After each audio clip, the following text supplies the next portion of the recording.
GEM International is a new diamond explorer in the richest diamond producing country in Africa, located next to the fourth largest producing diamond mine in the world. International Spotlight is on an 1109 carat diamond recently discovered in Africa by a fellow Canadian junior with a proven operator and finance team. GEM International trades on the TSX Venture Exchange, symbol GI. Visit us at gemdiamondmining.com. You're listening to HowStreet.com radio, available online at TalkDigitalNetwork.com. Welcome to HowStreet.com radio, the online source for market opinions. Here is Jim Goddard. My guest is real estate consultant Ross Kay from the wealthyhomeowner.ca. Welcome back to the show, Ross. Hey, thanks for having me back, Jim. The BC government has lifted the foreign buyer tax for those who have a work permit or have been invited to work in BC because we're short that particular skill. Is this just more political optics? Political optics, and also reality of employers seeking to get some of these the people that are sought after by other companies in other countries. You know, your software developers, that sort of a thing. The problem that the BC Liberals had was their policy. The policy itself for the foreign buyer tax was flawed from day one. It was really something they threw together using faulty real estate data and faulty housing market intelligence to make up their mind. We presented David Eby out there an alternative plan to curb the situation with foreign investment buying up British Columbia real estate. And really, it's a policy that should be acted at the federal level, nationwide, and that's really where the solution should be set. So when the policy was first set, we explained at that time, as you can go back in your archives and listen, the market had already been correcting and foreign buyers had already vacated the market there prior to the tax even being discussed. When they discussed the tax, what they actually brought in was something that is going to impact the market as the cycle repeats itself again going forward. So whether that takes 7 years or 14 years before that cycle repeats itself in Vancouver, you really won't see the impact of the foreign buyer tax take hold until that time. And by then, you know, the politicians will have already changed the policy. What they've done here today is they realized that to attract people on these work permits, now I'm assuming we're not talking about some general laborers here. I'm assuming we're talking about people that are in need, which is a bit of a problem in itself, in my personal opinion. I hate to see these great jobs going to people from other countries when we have our next generation of young people underemployed at the present time, certainly not earning the incomes that had they received good education opportunity, they would be capitalizing on it. But that said, these positions need to be filled. Government realizes that. People say we're not going to come to British Columbia because we purchased real estate there and you're basically forcing us to rent. And we may decide to go from work permit to Canadian citizen sometime in the future. And if that takes a year or two and we've missed our opportunity to buy into the market, we're going to choose to go down to San Francisco or something in the States instead. There are other ways around this. The government didn't have to come back in and say, okay, now those people aren't applicable to the foreign buyer tax. Again, because the tax is going to be totally ineffective anyways. The Canadian dollar has dropped again, so that's basically eradicated even a large percentage of the tax hit. What the foreign buyer tax always needs to be, and I don't like to use the word foreign buyer tax, it should be non-Canadian tax. So non-Canadians purchasing residential homes in Canada, and I really extend this to commercial as well. I consider all real estate to be a national treasure. In the case of residential housing, the tax really should be applied in a three-tier system. Initially, the tax should be applied when you're purchasing the property. i.e. the current foreign buyer tax. Second, there should be an additional tax applied at when you sell the property, and where 50% of the gains go back to the province. The province should also be offered at that time the opportunity of purchasing the property with the capital gains, the province's 50% share removed from the purchase. This would actually give the province an opportunity to accrue some real estate if it was prudent to do so, without having to go through borrowing money for the government to do it. In other words, you can simply reinvest that 50% capital gain that they're being credited on the purchase, or 50% of the gain that they're being credited on the purchase. And that would often cover the carrying charges on that property for as much as 10 years.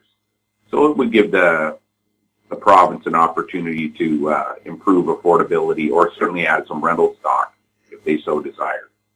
And then a third tax, a third level of this tax, which should also be applied in terms of a holding tax, where on a bi-yearly basis, there is some form of taxation applied to the value of the property. What that basically means is there is no real gain, financial gain, to be had by a non-Canadian owning Canadian real estate. They certainly can maybe be able to break even by the time they're really ready to sell it. But there should be no benefit, financial benefit, for them owning Canadian real estate, because that is the way that our country gets sold off. And there simply is no need for that in this country.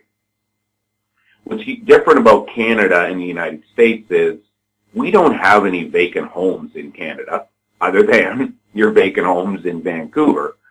But hopefully, you know, your Vancouver tax will take care of that. But what I mean by that is you don't see dilapidated old houses ready to be torn down, or you don't see an entire town that is vacant and ghost town status. We don't really see that in Canada. Our housing stock is virtually 99.99999% occupied. So it is an asset that every Canadian would like to participate in owning, and the government should make sure that foreign buyers don't get an opportunity to, over a regular Canadian, of having that advantage. What about Vancouver's vacant condo or vacant home tax? Well, I think, again, someone would have to go back in your archives and look. I recommended a 1-800 hotline be installed at the city level, at the municipal level by the city of Vancouver, where the neighbors anonymously could simply call in and give the address of a property that they suspected was vacant. I know they're talking about putting the tax in place, and they're talking about how they're going to do it, but without people having the ability to anonymously call in and say that a property is vacant, if you're putting any onus on them to have their identity revealed, one way or the other, to issue a comment on a vacant home, people aren't going to do it. You've already watched this with the British Columbia real estate problem. The Real Estate Council of British Columbia, when it was self-regulated, as it is here in Ontario, requires the consumer to issue a complaint on their own before it will be investigated. The result of that is no complaints are ever forthcoming. As you had in British Columbia, the real estate agents were able to get away with absolutely insane practices, and they have gotten away with it. Other than if FinTrack comes down now and checks out the FinTrack forms and says you haven't filed those, now you're looking at jail time or a $250,000 fine, which is what the legislation covers. The agents are going to get away with that. And that's what happens when you rely on the consumer to issue a complaint, and for that complaint to be issued, their identity has to be revealed. The way to have it so that you have some policing, whether it's the vacancy or it's the realtors, simply are that you can make an anonymous complaint, and there is a protocol in place that will follow up in that complaint initially. Hey, does it seem like it's true or not? We're not really worried about it. Oh, looks like it's a red flag. We're going to investigate it. You already have bylaw officers out in Vancouver that are roaming the streets issuing parking tickets, noise violations, dog license infringements, all the petty little things that a municipality will go after the homeowners or the residents on. Those people are already out in the environment every day. That force is in place.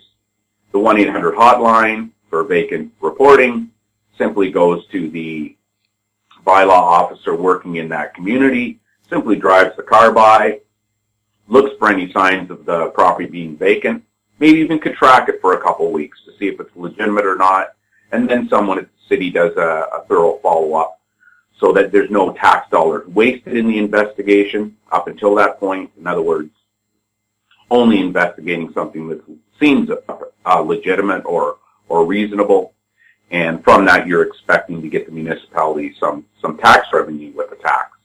Ross, people are getting around this tax, I'm sure. If a home is under renovation, it's not covered by the vacancy tax. And there's a place on West 41st. It's infamous. For the last 10, 12 years, it's, quote, been under renovation. They throw a couple of shovelfuls of dirt around every once in a while, and it sits there vacant and untaxed. Yeah, well, that's a governmental issue. Again, their lack of knowledge of the home ownership market. In order to qualify for a renovation exemption, in other words, the house is going to be vacant because it's being renovated. There need to be permits issued by the city. Those permits all have a timeline, an expiry date. They all have that the city, not the planners, the inspection has to go through. In other words, the carpentry has to be checked. The setbacks have to be checked. The city officials have to come in and make sure that permit is being complied with. So unless there's a permit issued and the permit is being monitored by the municipality, there should be no theoretical renovation going on. It should be a permitted renovation before there's any credit applied. We'll have more with Ross Kay right after the break. I'm Larry Ray, President and CEO of American Manganese Inc., listed on the TSX Venture, ticker symbol AMY, A-M-Y, with proprietary patents in the U.S., China, and South Africa. Our focus is on recycling lithium-ion batteries for electric vehicles. China recently legislated the responsibility for recycling onto their electric vehicle manufacturers and importers. For more information, please visit AmericanManganeseInc.com or phone me, Larry Ray, at 778-574-4444. Welcome back. We're speaking with Ross Kay. Ross, the CMHC issued a warning about Victoria real estate, and they also said that Ontario is now suffering from the massive real estate bubble in Toronto. What's happening in those cities? Okay, well, let's start with Victoria. CMHC came to the table to Vancouver, a year and a half too late. And then when CMHC announced that warning, the market had already turned in Vancouver. In other words, right at the moment when CMHC said that, the Vancouver housing market had turned red on their housing market assessment, that market had already changed. They're just so oblivious and ignorant to how a housing market functions. They don't even know what they're talking about. And this is also the case in Victoria. They should have called Victoria probably 8 months ago, and it only needed to be a warning to the consumers of what's going on out there. It took extremely radical price inflationary pressure in Vancouver to cause what's happened to Victoria to take place. What that means is that Victoria has actually got in more of a bubble territory than Vancouver because it is a unsupported house price growth. We're talking about using a ferry to get there. So even for people who are comfortable with it and people who are okay with it, and it's part of their part of the way they've been raised up, it still means the rest of the BC population will never be comfortable with it. And as a result, the demand for that type of location and housing will always be limited. The only reason that it got to where it is today, in terms of seeing this late house price surge after Vancouver has already been turning, is because of the outward movement of a housing market from the prime market, which in British Columbia's case is Vancouver, to the peripheral market. With Vancouver already taking a 20% hit in price, the corresponding effect out to Victoria is going to be massive. CMHC simply, once again, came to the table way too late in Victoria, the same way that they came way too late in Vancouver. And it's simply because, contrary to what anyone believes, CMHC has no idea what they're talking about. You've got a bunch of economists who went to university, got a BA in economics, think they know what a housing market is, got a job at the government, believed all the talking points, the Canadian Real Estate Association, the Real Estate Board of Greater Vancouver, the BC Real Estate Board tells them, believes all that stuff to be true, and they're going out and making comments about the housing market. I think what it would be love to see some reporter do out in British Columbia or Ontario was ask CMHC, could you please give us the numbers that you're looking at? When you're making these calls, can you tell us what turns the market from low to medium to moderate to high risk? Can you please give us a number? Because CMHC doesn't have them. CMHC itself admits that it's a vague, arbitrary number that they have a feeling about when they issue these complaints. How do I know this? In Ontario, pretty much everybody would say Ontario is the hottest real estate market remaining in the country. And they're going to say the GTA, the Greater Toronto Area, or the Greater Golden Horseshoe, which includes Hamilton, Burlington, Niagara Falls. Those markets are the hottest in the nation. CMHC actually believes that. They're not really hot. They're tepid at best. But that doesn't mean people aren't overpaying for prices at ridiculous prices because they're being conned by organized real estate, housing economists, housing analysts, and CMHC. This is what I'll explain to you is this. The Hamilton-Burlington real housing market is basically the 6th largest in the nation, the 2nd largest in Ontario. And it is part of the Golden Horseshoe.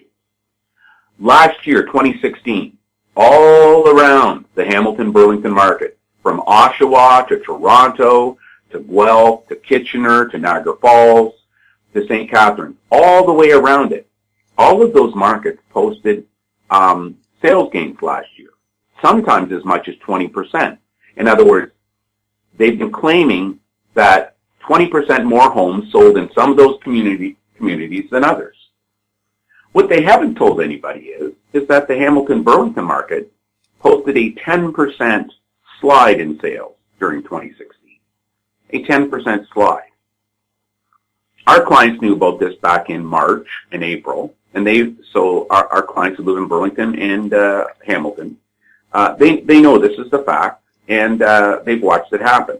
Yes, housing prices have still increased. They've increased because the consumer is under the false impression those markets are hot. They're under such a false impression that CMHC, Royal LePage, RE/MAX, housing economists, the bank economists, all say that the Hamilton-Burlington market is going to be Canada's hottest real estate market in 2017. What none of those people told anybody was, but they reported a drop in sales in 2016, and they were the only region in all of the Greater Toronto Area, or the Greater Golden Horseshoe, that reported a drop in sales. Why? How did that happen? How did the hottest housing market in 2017 projected to be actually report fewer sales in 2016? Well, it's quite simple. The Real Estate Board of Hamilton-Burlington happens to count their housing numbers about the best in the nation. They have been relatively accurate for the last 30 years. You still need to drill in. I mean, they're not perfect, but at least the consumer has a general idea of what's going on. But what happened last year was magic.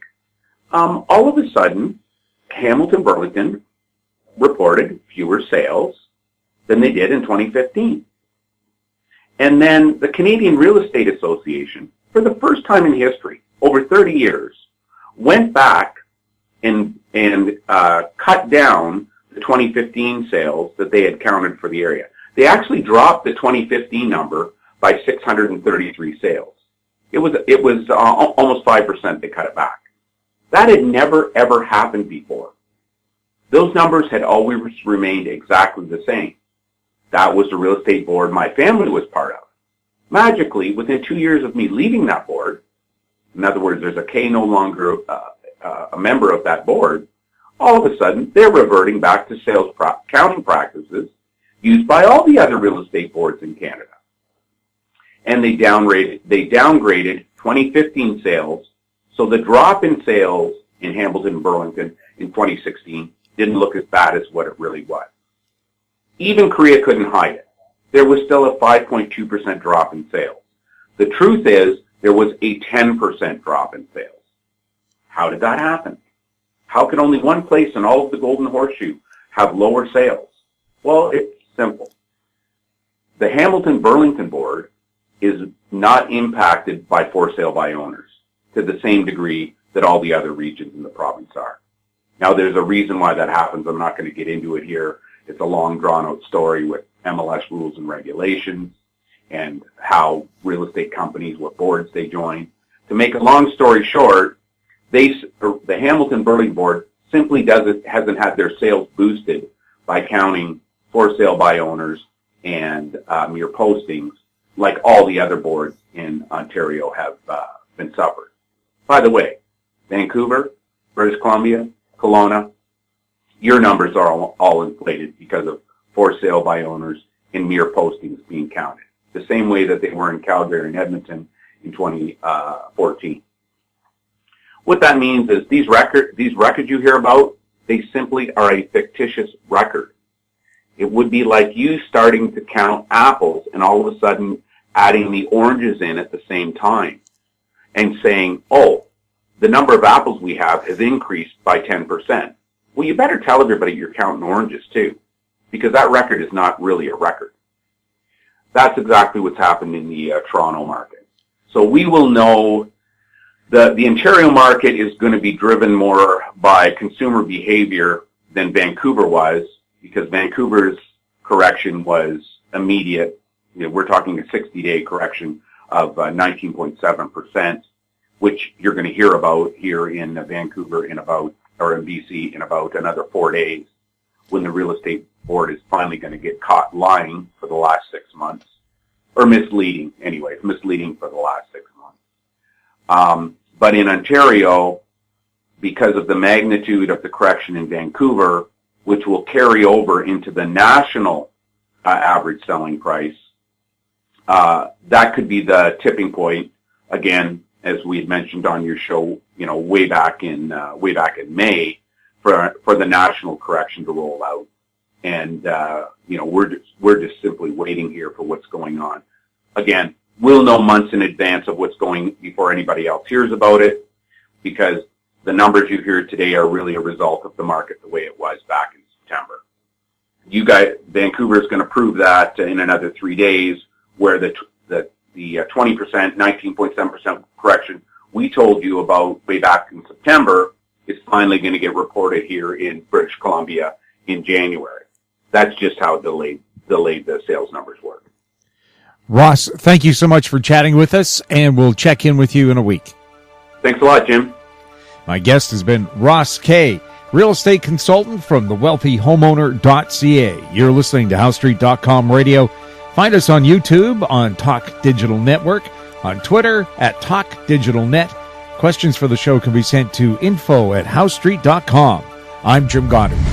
Comments made on HoweStreet.com radio are an expression of opinion only and should not be construed in any matter whatsoever as recommendations to buy or sell any financial instrument at any time. Available online at TalkDigitalNetwork.com. HoweStreet.com radio is a production of Howe Street Media Incorporated.